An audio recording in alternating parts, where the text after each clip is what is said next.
ನಮಸ್ಕಾರ. ಹೊತ್ತ ಕರ್ನಾಟಕ ಮುಂಜಾನೆ ನ್ಯೂಸ್ ನೋಡಪ್ಗೆ ಸ್ವಾಗತ. ನಾನು ಪ್ರಿಯಾಂಕಾ ಶ್ರೀಗುರು. ಬನ್ನಿ ಕ್ವಿಕ್ ಆಗಿ ನೋಡೋಣ ಇಂದಿನ ಪ್ರಮುಖ ಸುದ್ದಿಗಳನ್ನ. ಕಲಬುರಗಿಯಲ್ಲಿ ಬಯಲಾಯಿತು ಭಾರಿ ರಸಗೊಬ್ಬರ ದಂಧೆ. ನಗರದ ಹೊರವಲಯದ ಖಾಸಗಿ ಗೌಡನ್ ಮೇಲೆ ಅಧಿಕಾರಿಗಳ ದಾಳಿ. 1000ಕ್ಕೂ ಅಧಿಕ ರಸಗೊಬ್ಬರ ಚೀಲಗಳು ಪತ್ತೆಯಾಗಿವೆ.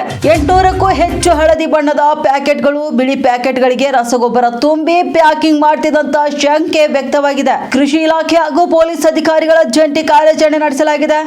ಗೌಡನ್ ಸೀಜ್ ಮಾಡಿ ಪ್ರಕರಣ ಕೂಡ ದಾಖಲಿಸಲಾಗಿದೆ. ಇನ್ನು ಪತ್ತೆಯಾದಂತಹ ರಸಗೊಬ್ಬರ ನಕಲಿಯೋ ಅಥವಾ ಅಸಲಿಯೋ ಎಂಬುದರ ಬಗ್ಗೆ ಪರಿಶೀಲನೆಗೆ ಮಾದರಿಗಳನ್ನ ಪ್ರಯೋಗಾಲಯಕ್ಕೆ ರವಾನೆ ಮಾಡಿದ್ದಾರೆ.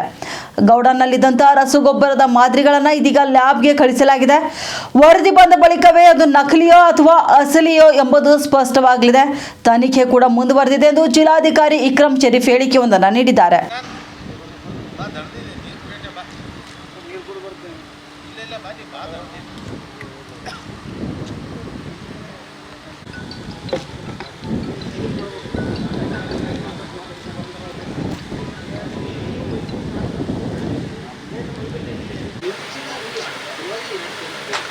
ಒಳಗ್ರಿ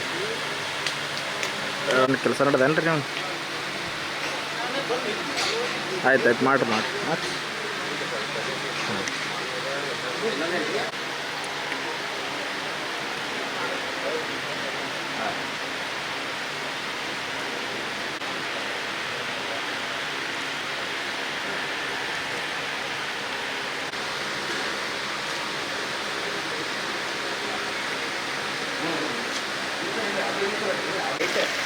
ಡಂಪ್ ಮಾಡಿ ಪ್ಯಾಕ್ ಮಾಡ್ತಾರೆ. ಈಗ ಅವ್ರು ಮಾಡ್ಲತ್ತಾರ ಸರ್.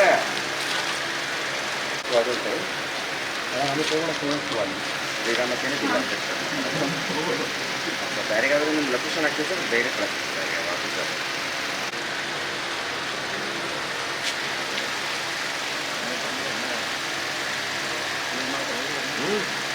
ಈ ಥರ ಪ್ಯಾಕಿಂಗ್ ಮಾಡೋದು ಅದು ಖಾಲಿ ಮಾಡಿ.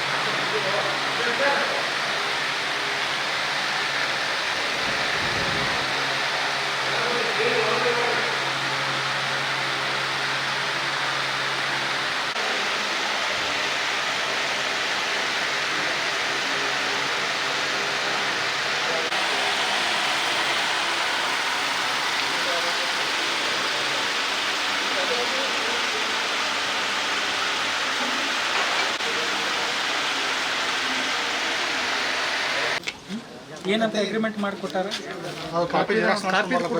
ಜೆರಾಕ್ಸ್ ಮಾಡಕ್ಕೆ ಹಾಂ, ಇದು 2 ಬಿಲಿ ಅಂತೇಳಿ ಮಾಡಿ 2 ಬಿಲಿ ಹಸ್ತೆ ಅಂತೇಳಿ ಇಟ್ಕೊಳ.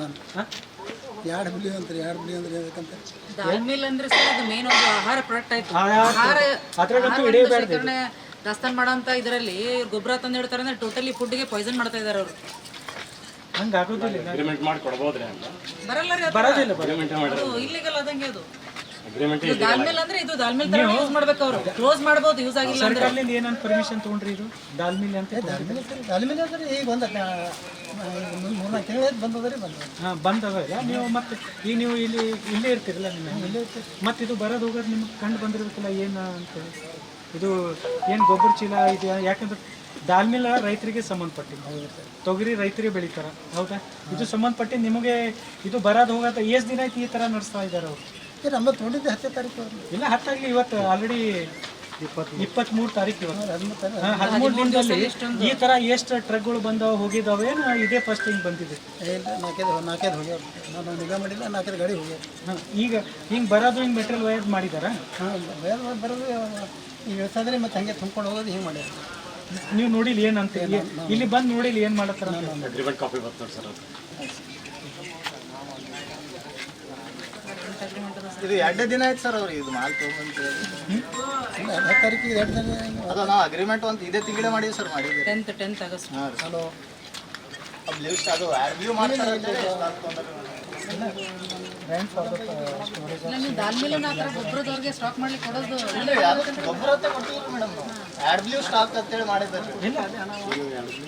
ಕೊಡೋದು ಖಾಸಗಿ ಒಂದು ವೇರ್ ಹೌಸ್ ಅಲ್ಲಿ ಯೂರಿಯಾ ಗೊಬ್ಬರದ ಚೀಲಗಳು 1000ಕ್ಕಿಂತ ಹೆಚ್ಚು ಚೀಲಗಳು ಕಂಡು ಬಂತು. ಅದು ಅದರಲ್ಲಿ ಸುಮಾರು 800ರಷ್ಟು ಏನು ನೀಲಿ ಬಣ್ಣದ ಚೀಲ ಇತ್ತು, ಹಳದಿ ಬಣ್ಣದ ಚೀಲ ಇತ್ತು, ಅದರಲ್ಲಿತ್ತು. ಆಮೇಲೆ ಸುಮಾರು 300-350 ಅದನ್ನ ತೆಗೆದ್ಬಿಟ್ಟು ಯೂರಿಯಾ ಅದನ್ನ ಯಾವುದೋ ಒಂದು ಬೇರೆ ಬಿಳಿ ಬಣ್ಣದ ಒಂದು ಚೀಲದಲ್ಲಿ ರೀಪ್ಯಾಕಿಂಗ್ ಮಾಡಿ ಇಟ್ಟಿದ್ರು. ಸೊ ಇಮಿಡಿಯೇಟ್ಲಿ ಆ ಸ್ಪಾಟ್ ಅಲ್ಲಿ ಎಲ್ಲ ಮಹಾಜರ್ ಮಾಡಿ ಎನ್ಫೋರ್ಸ್ಮೆಂಟ್ ಟೀಮ್ ಅವರು ಎಷ್ಟೆಷ್ಟಿತ್ತು ಏನೇನಿತ್ತು ಅಂತ ರೆಕಾರ್ಡ್ ಮಾಡಿಕೊಂಡು ಆ ಸ್ಥಳವನ್ನ ಅಲ್ಲೇ ಸೀಸ್ ಮಾಡಿ ಕ್ಲೋಸ್ ಮಾಡಿದ್ದಾರೆ. ಅದಲ್ದೇನೆ ಅದು ಯೂರಿಯಾನ ಅಥವಾ ಏನಾದ್ರು ಮಿಶ್ರಿತ ಪದಾರ್ಥ ಇದೆಯಾ ಅಥವಾ ಕಳಪೆ ಮಟ್ಟದ ಇದೆಯಾ ಅಥವಾ ಫೇಕ್ ಇದೆಯಾ ಅನ್ನೋದಕ್ಕೆ ಅದಕ್ಕೆ ಲ್ಯಾಬ್ ಟೆಸ್ಟಿಂಗಿಗೂ ಕಳಿಸಿದ್ದಾರೆ. ಆಮೇಲೆ ನಿನ್ನೆ ಸಂಜೆ ಸಿಟಿಯಲ್ಲಿ FIR ಅನ್ನು ಸಹ ನಾವು ಮಾಡಿದ್ದೀವಿ. ಸೊ ಈಗ ಇನ್ವೆಸ್ಟಿಗೇಷನ್ ಜಾರಿಯಲ್ಲಿದೆ. ಇದು ಬೇಸಿಕ್ಲಿ ಏನಿರುತ್ತೆ, ಗೊಬ್ಬರ ನಮಗೆ ರೇಕಲ್ ಬರುತ್ತೆ ಸಂಬಂಧಪಟ್ಟಂತ ಕಂಪನಿದು. ಅಲ್ಲಿ 3 ಕಂಪನಿದಿತ್ತು ಅಂತ ಹೇಳ್ತಾ ಇದ್ರು, ಕೋರೋಮ್ಯಾಂಡಲ್, ಕ್ರಿಪ್ಕೋ ಮತ್ತೆ ಇಫ್ಕೋ 3 ಕಂಪನಿದಿತ್ತು ಅಂತ ಹೇಳ್ತಾ ಇದ್ರು. ಸೊ ನಾವು ಅದು ಡೇಟು ಮತ್ತೆ ಅದು ಮಾಡೆಲ್ ನಂಬರ್ ಎಲ್ಲ ಈಗ ತನಿಖೆಯಲ್ಲಿ ಯಾವ ರೇಕಲ್ಲಿ ಯಾವ ದಿನಾಂಕಕ್ಕೆ ಬಂತು ಮತ್ತೆ ಯಾರಿಗದು ತಲುಪಬೇಕಾಗಿತ್ತು ಅಂತ ಎಲ್ಲ ಗೊತ್ತಾಗುತ್ತೆ. ಸೊ ಅದೆಲ್ಲ ವಿಚಾರಣೆ ಮಾಡಿದಾಗ ಎಲ್ಲಿ ಹೋಗ್ಬೇಕಾಗಿತ್ತು, ಯಾರು ಮಧ್ಯವರ್ತಿಗಳು, ಯಾರು ಇಲ್ಲಿ ತಗೊಂಡ್ ಬಂದ್ರು, ಯಾವ ರೀತಿಯಲ್ಲಿ ನಡೀತಾ ಇತ್ತು, ಅಥವಾ ಇದು ಆಕ್ಚುಯಲ್ ಯೂರಿಯಾನ ಅಥವಾ ಬೇರೆನೆ ಏನಾದ್ರು ಪದಾರ್ಥ, ಅದನ್ನ ಮಿಶ್ರಿತ ಪದಾರ್ಥ ಇದೆಯಾ, ಅದೆಲ್ಲ ಇನ್ವೆಸ್ಟಿಗೇಷನ್ ಅಲ್ಲಿ ಗೊತ್ತಾಗುತ್ತೆ. ಒಟ್ಟಾರೆ ಒಂದೇನ್ ಹೇಳಕ್ ಬಯಸ್ತೀನಿ, ಇದನ್ನ 100% ಯಾರು ಇದರಲ್ಲಿ ಇನ್ವಾಲ್ವ್ ಆಗಿದ್ದಾರೆ, ನಾವು ಇದನ್ನ ಬುಡಕ್ ಹೋಗ್ಬಿಟ್ಟು we will take strong action against such kind. So ಅದು ಈಗ ಮಾಲೀಕರು ಯಾರಿಗೋ ಲೀಸಿಗೆ ಕೊಟ್ಟಿದ್ದಾರೆ ಅಂತ ನನಗೆ ಪ್ರಥಮ ವರದಿ ಬಂದಿರೋದು. ಸೊ ಯಾರಿಗೆ ಅದು ವೇರ್ ಹೌಸ್ ಲೀಸಲ್ಲಿ ಕೊಟ್ಟಿದ್ರು ಅವರು, ಸೊ ಅವ್ರದ್ದು ಹೆಚ್ಚಿನ ಜವಾಬ್ದಾರಿ ಇರುತ್ತೆ. So we are going to take action on that only first. So ಯಾರ್ದು ವೇರ್ ಹೌಸ್ ಇತ್ತು ಈಗ ನಮಗೆ that is the first point of contact. So ನಾವು ಅವ್ರ ಮೇಲೇನು ಕ್ರಮ ತಗೊಳ್ತೀವಿ. Then will go into the details, because that is only one tip of the iceberg. ಅದು ಏನ್ ಕಣ್ಣಿಗೆ ಕಾಣಿಸ್ತಾ ಇದೆ, ಬಟ್ ಅದಕ್ಕೆ ಯಾರ್ಯಾರು ಸಪ್ಲೈ ಚೈನ್ ಅಲ್ಲಿ ಇರ್ತಾರೆ ಅವ್ರಿಗೆ ಇದಕ್ಕೆಲ್ಲ ನಾವು ಐಡೆಂಟಿಫೈ ಮಾಡಿ ವಿ ವಿಲ್ ಟೇಕ್ ಆಕ್ಷನ್. ಹೌದು. ಸೊ ಈಗ ಇನ್ವೆಸ್ಟಿಗೇಷನ್ ಮಾಡಿದಂತ ಸಂದರ್ಭದಲ್ಲಿ ಇದಕ್ಕೆ ಇನ್ನೇನ್ ಬೇರೆ ಏನಿದೆ, ಇದೇನಾದ್ರೂ ಜಾಲ ಇದೆ ಅಂತೆಲ್ಲ ಗೊತ್ತಾಗುತ್ತೆ. So it's all still premature. So we will take action, strong action. ಮಾನ್ಯ ಜಿಲ್ಲಾ ಉಸ್ತುವಾರಿ ಮಂತ್ರಿಗಳು ಸಹ ನಿನ್ನೆ ಒಂದು ಇದಕ್ಕೆ ಪ್ರೆಸ್ ನೋಟ್ ಅನ್ನು ರಿಲೀಸ್ ಮಾಡಿ ಇದ್ರ ಬಗ್ಗೆ ಸ್ಟ್ರಿಕ್ಟ್ ಆಗಿ ಆಕ್ಷನ್ ತಗೊಳ್ಬೇಕು ಅಂತ ಎಲ್ಲ ಸಂಬಂಧಪಟ್ಟ ಅಂತ ಅಧಿಕಾರಿಗಳಿಗೂ ಕಟ್ಟುನಿಟ್ಟಿನ ಸೂಚನೆ ನಿನ್ನೆ ಕೊಟ್ಟಿದ್ದಾರೆ.